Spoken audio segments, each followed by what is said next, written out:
It is going to become increasingly harder for Donald Trump to spin all of the terrible news coming his way. For example, just a month ago, he fired the commissioner of the Bureau of Labor Statistics and claimed that it was all rigged against him because of the revisions. Well, just today, we learned that the Bureau of Labor Statistics dropped the worst revision update on record.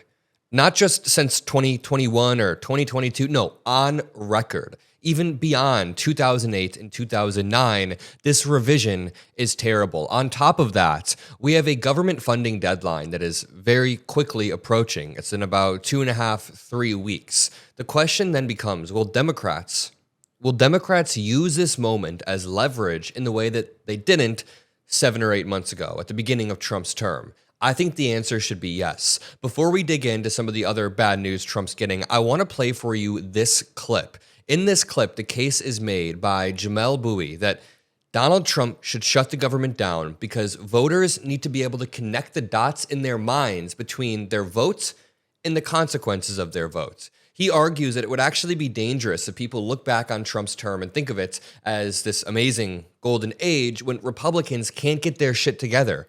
They are hurting the American people, and Democrats aren't really good enough at messaging sometimes to fix that. I mean, on the Adam Mockler channel, we try to elevate voices in the party that are good. I think we do a good job of messaging on this channel. That's because of you all. That's because we have a brilliant audience. So let's just start here. Let's start with this clip. In this clip, you see the New York Times opinion podcast, and they really nail it here. Just take a listen. I'm very leery of a fight that will hurt regular folks. So, Jamel, I mean, David's point is, spot on in terms of this is the reason shutdowns are so unpopular, because they do hurt people. How much are you worried about blowback?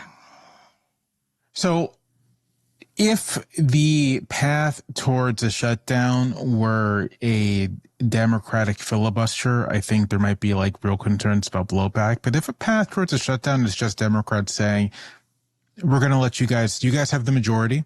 You have the majority in Congress. You have the White House. We'll let you figure out a budget deal. We're just not going to participate. I don't think there's blowback there. I really don't. Because in that situation, right, it's Republicans who wouldn't be able to figure out how to get things done, right? It's not, Democrats are under no obligation to fix Republicans' problems for them. And this is going to sound callous, but there's an extent to which I think that maybe voters ought to feel some pain if the Republican Party cannot get it together enough to pass a continuing resolution.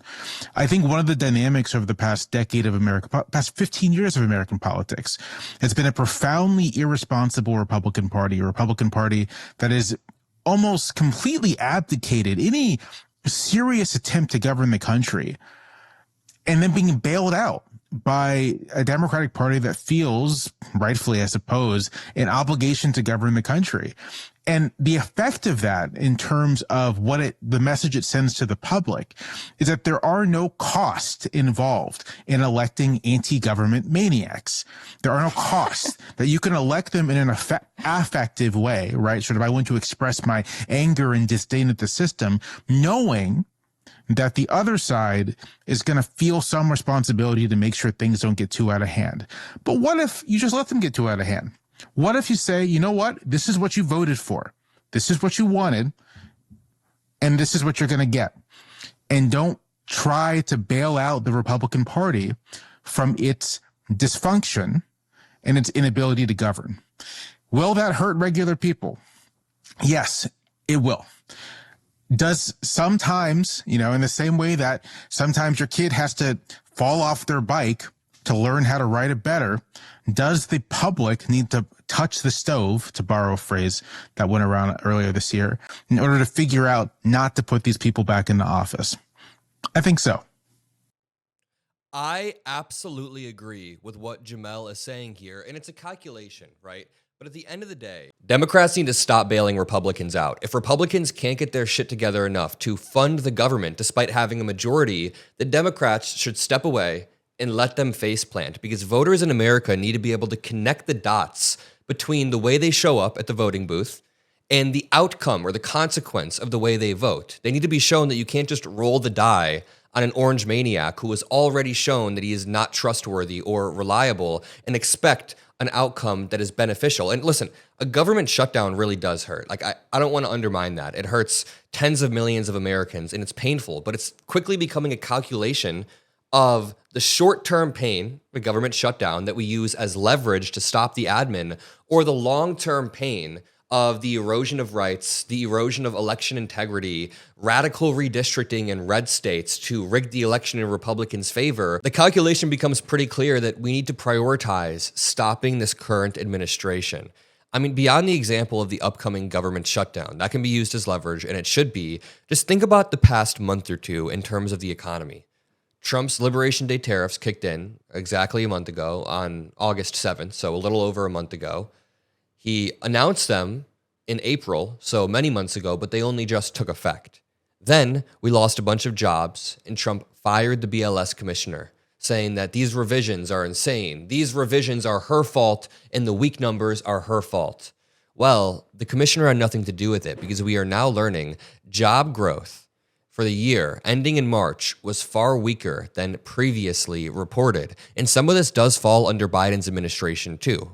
Biden was the president over the past 12 months, right? So it goes from April to March. But when Trump got into office, he did not try to stimulate the economy and bring back job growth or to lower unemployment. He immediately placed insane tariffs on our closest allies, Canada and Mexico. That was week number 1 of his presidency.